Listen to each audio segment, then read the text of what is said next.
Christina, never forgotten how you must look so beautiful, what you must feel, anger, disappointment, sadness, I feel them too. My name is Sharon Syrette, but a lot of people just know me as Dolly. And I've lived in this community. I grew up here, I was born here, Batchewana First Nation on the Rankin Reserve outskirts of Sault Ste. Marie. Dolly refers to herself as an Indian residential school survivor, and she feels the time has come to share her story.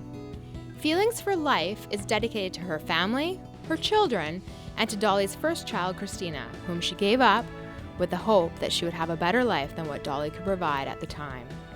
My book is a collection of poetry I've done over the last, let's say, 40 years. I just get inspired that I see the person or I'm in a situation and the words just come out. So I say, well, no use keeping them in my head, I'll put them on paper. Your tears I still see, your cry I still hear, after all these years. Did I love you? Yes, I still do. Do you ever wonder why, or do you even know? Oh, it was so stupid. It was so stupid. And to this day, I regret it. A stupid reason. Because I could still see her crying while they were pulling out the driveway. So that book is dedicated to her. Her name is Christina. And I could still see her crying.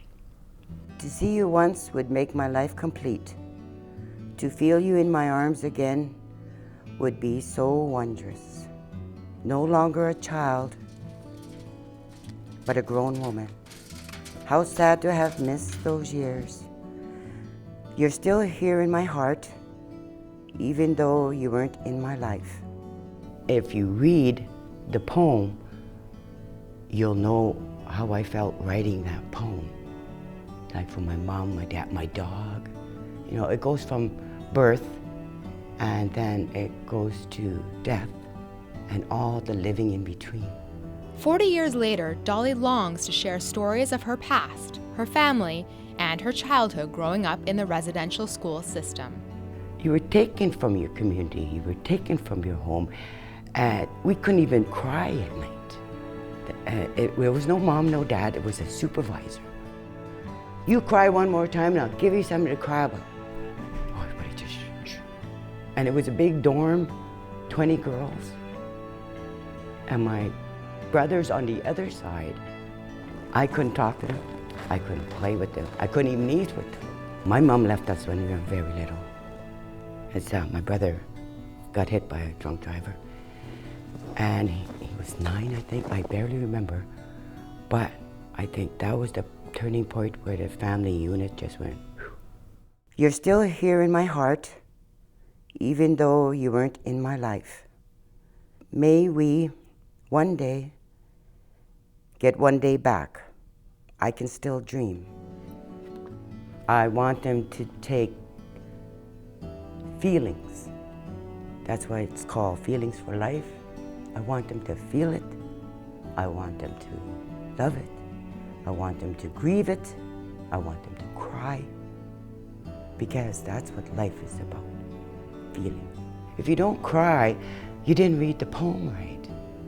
Thanks to her community, publisher, and an education credit from the Indian Residential School Settlement Agreement, Dolly has been able to see her story come to life.